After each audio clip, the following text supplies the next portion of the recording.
Hey everyone, Kyle once again. Welcome back to the movie review during Halloween month.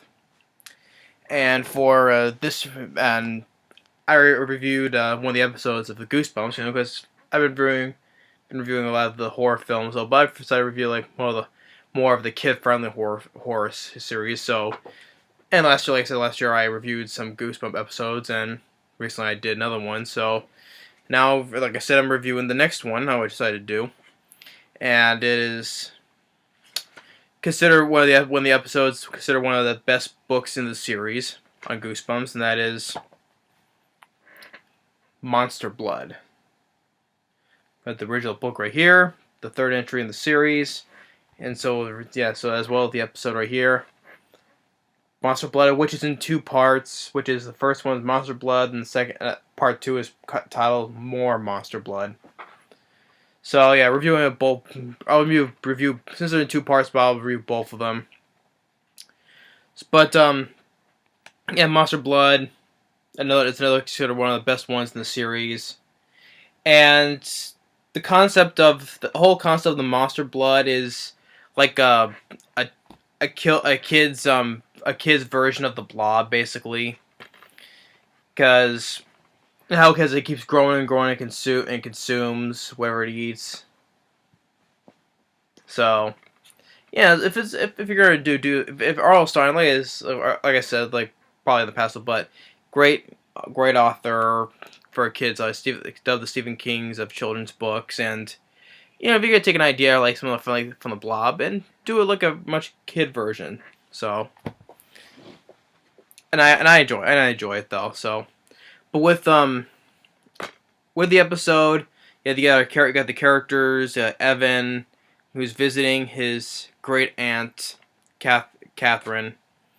While his parents go to Atlanta to look for a new house, so he's temporarily staying there, and he meets a new friend who lives around there, named Andy, and in this, he's been forbidden to go into this one room that that Aunt Catherine forbids him to go. When he steps in there for a few seconds, she flips out, says you're forbidden, and then later in the night, well, not later in the night, but she sees her in the room, but the next day, that's when Andy comes over. They both go in the room. They open this cabinet up, and they find a jar of Monster Blood, which is kind of like when they take it out, it's like kind of like silly putty silly putty, basically. Evan rolls into a ball and it bounces all over the room.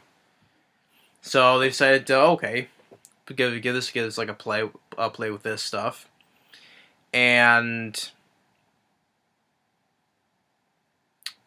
then when they play with it in the backyard, everyone let's see how high it bounces.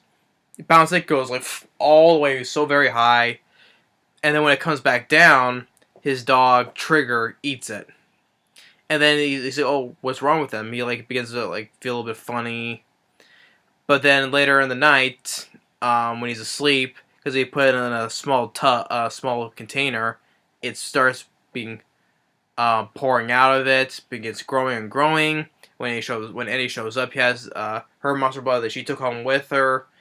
It's in a big cooler, and so they have to find a way to hide all this Monster Blood, because if they find out, he'll get in trouble with his aunt.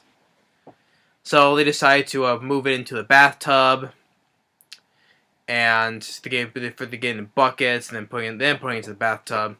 And then, of course, even though that Evan's sitting on the tub, even she says, "I wouldn't sit there if I were you," which I would agree to. I would not sit right there where something, which eventually does. It tries to consume Evan, and when he gets out, which is like this scene right here where he's covered in the stuff, and then it starts going after them, and then when his aunt returns. Oh, which also forgot to say that when they first find the Monster Blood, it's in a jar. When they open it, which they didn't notice, which they said, "Oh, what was that?" but they didn't notice after that. It also opens up. This cat comes out of it, but it's a black cat though. But it's not really a cat. It's a woman that's named Sarah Beth, which when the aunt says, "I told you not to go in that room," and she sees the cat, but that's not a cat. Sarah Beth, and it's a woman which she gives a story about how this all happened, which she explains it was 30 years ago that she was like a roommate, I think she was. Sarah Beth was, and she was practicing dark magic, and she didn't like that. She was like fighting her, but then she steps into the monster blood and she gets consumed in, and then gets put into the jar. I guess like I don't know how she well, I guess maybe she was in the jar. She used when she got out, she used the black magic to turn herself into a cat. Never fully explained on that part though, but still. So she was trapped inside the jar with the monster bloods, and hopefully she thought that no one will ever go into that room again. But thanks to Evan and Andy, and then the woman's like, "Go." Now the woman who plays the Sarah Beth, their acting was not, I would say, awkward, because they're like, "Oh, take my monster blood and consume them," and how the way she's making like the hissing noise like a cat. It was a little bit off though. I mean, for the acting and most of this whole series, it was pretty good, but there was like a smidge of that though. And the one who plays the Sarah Beth, who's like, and she's like doing all this kind of weird antics. It was a little bit off though. But then they see that Trigger has grown to the size of a house because he consumed some of the monster blood, which is also a take on the book on Monster Blood 3 when Evan he grows into a giant. So that's what they took from Monster Blood 3 in the book Monster Blood 3, and they put it into this one where Trigger eats some of it and he grows into a giant. And although this is the woman that should not be really afraid because he's outside though, and I guess she is afraid when she knocks on the door like this, getting to her, then force her to step back into the monster blood, and they both vanish. So I guess they just transport back into the jar, I guess. Which after that, I guess since they both disappear, triggers back to normal, and then that ends. Then the part one ends where Evan he's on the plane, where he explains that the jar was her in the monster report. They put back into the jar and they buried it, so no one will ever find it. Which leads into part 2, where Trigger's down in the cargo hold, and he hears something. He starts barking, and some monster blood got into Evan's suitcase, and it starts leaking out.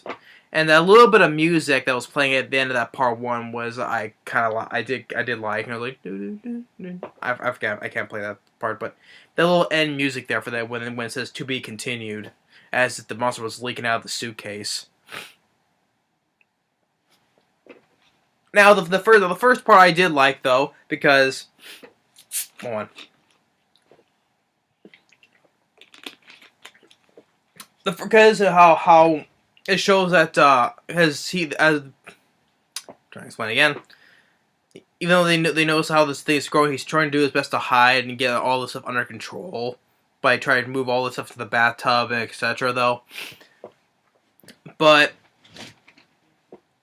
when it gets to part 2 of more Monster Blood, part 2 I would say I definitely like a lot more than part 1, because part 1 I do like though, but for both halves, I watched part 2 more. I've seen part 2 way more than the first one, to be honest. So I would say the more Monster Blood, because it's on an airplane. It's like the Blob on an airplane. So maybe that's why I liked part 2 much more than part 1. So getting into part 2, more Monster Blood, when they're on the airplane where they're flying back to Atlanta. Evan is explaining to these 3 kids that are from this camp, Curtis, the young kid with glasses, kind of like a nerdy kid. Um, oh, what was it? The girl. Oh, I forgot who was the girl.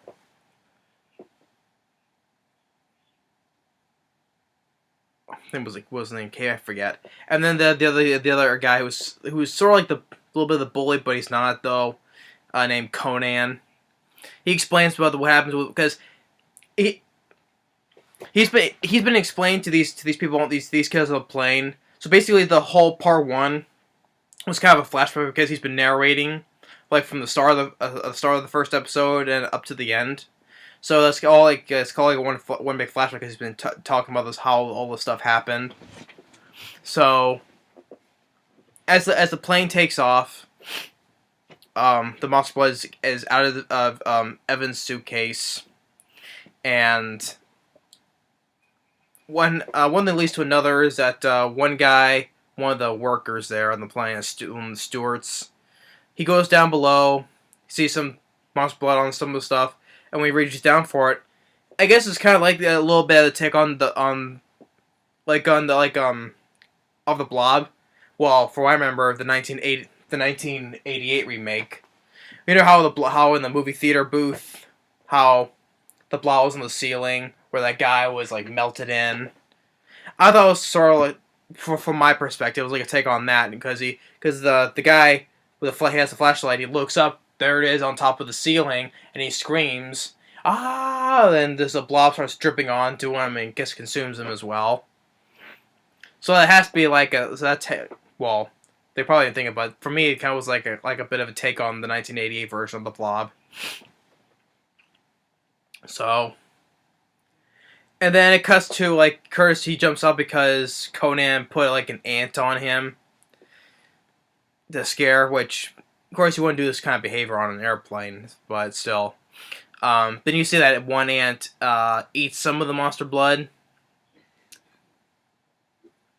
And then it goes to this one guy who goes to the bathroom, and he's like washing his face. He gets soap in his face, rubbing soap in his face. But the next what you get in this scene right here, because he's blind, he doesn't know because he can't see because he got soap in his face, and then he rubs this monster blood on him, which I thought was kind of like a creepy scene. Like I said, the whole series has been good of being filmed like a dark, scary kids show, which I've always loved and appreciated.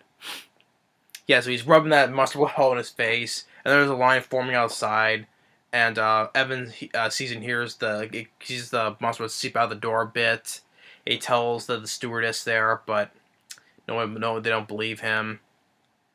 Even though they speculate because when they get into that bathroom, the guy's not there, so they only see the guy's glasses. And he's like, "Where did the guy go? The door was locked from the inside." And the woman's like, "Oh, grant you, it's peculiar." And they explain how, because the mustard blood got on the plane, like explain how it could into Evan's suitcase. And the stewardess goes and she was about to go down there as well, the cargo hold, but when she opens up the door, she gets monster blood in her hand and starts holding down the door, but then she gets consumed as well. And so we did another guy who like lost his computer. He touches it, then gets consumed. And then Evan tries to, says, "I won't come back. You promised the captain to land this plane." And then the kid Conan, he didn't believe all the stuff, but he does believe when it says that he heard it. Like, I saw it and I heard it. Heard it? Yeah, when it crawled on the bathroom door. So what does it sound like? I can't explain it, but it's awful. It's kind of a slurping sound. It's hard to put into words, but once you've heard it, never forget it. And they hear it, and then the monster blood starts consuming all the passengers on there. Although, I would have to think though. I mean, obviously it consumed the passengers in the back of the plane, but I thought there was well, probably didn't see though, but wasn't there supposed to be like passengers in the front of the plane as well, which I didn't see. Well, because towards the front of the plane, there's nobody there though, but unless somehow mysteriously the monster blood got all the way around the kids and consumed everyone else around it without getting them. But I know for sure it got everyone at the back of the plane, but unless the front part of the plane was empty. But then it starts coming towards them, and they start like splitting up like different parts, and Conan starts throwing stuff at it, and they learn that the thing senses movement when they throw stuff at it, so they are.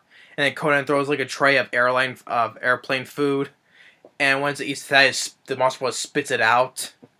It isn't like airline food. So they have a plan to use the food cars in the back of the plane, so they give enough airline food to kill it basically. But they can't climb over the seats because it'll get them. So they plan to use the what's the thing where you put whatever luggage you have on top above the seats, a bin, I guess they call it the bins. So Curtis can go, as Curtis is the only one small enough to go through there. So he gets onto the other side, and Conan, as a distract the monster blood. Then he gets consumed. Evan gets past the monster blood, so him and Curtis, they get the carts, and they just shove the cart right into the monster blood, and it spits all that food back out, and then I guess it dies. Although, and I guess all the passengers are like regurgitated back out again. So everyone's out. Even Trigger, off screen got consumed because you saw him in the cargo hold, but you never get to see him get consumed. But I guess it did off screen because you see him with the passengers, like, "All right, Trigger." And then when they land, the guy in a hazmat suit takes one of the whatever little bit of the monster blood in, and a little bit of containment to take it back to whatever. And then Conan, Curtis asks Conan's like, "Hey, what was it like being inside the monster blood?" And he's like, "It's kind of like being stuck inside a giant nose." So, and then Evan, he has to go back and get his coat. And when he opens the curtain, the ant that consumed some of the little bit of the monster blood, it's grown to a big proportion, and then it ends with Evan screaming. Oh, I kind of find like how he screams is kind of like it feels a bit awful. He's like, ah. It doesn't seem like it feels like it's not natural when the way he screams though, but I'm not speaking like a girly scream, but it's like, ah. But that doesn't matter though, because I enjoy the episode of part 2 much more than part 1.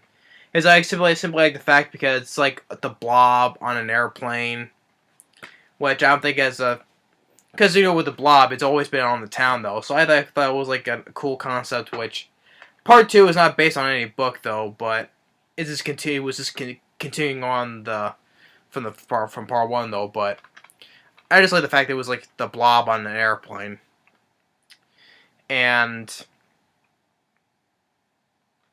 But yeah, I like part 1 though. It's not bad. It's not a bad episode. Part 1 is good though, but part 2, more Monster Blood, is definitely my favorite. It's definitely I would say one of my favorite episodes. Part 2, more Monster Blood is. Definitely like a lot more than part 1 though, even though I do like the first one though, part 1. But part 2 is definitely the best one of one or the other. But it's also one of my favorite episodes as well. So, more Monster Blood, definitely I highly enjoyed that episode. And the book itself, the book itself is another it is considered like many others. It's considered by one of the best ones in the series, and it's such a and one of the most iconic things in the series as well, Monster Blood. And plus, it's another cool concept for it's Monster Blood, type of whatever monster it was, it can bleed out, and this green goo, and it becomes a monster of its own. That's like another cool thing about it. You have to wonder, Monster Blood.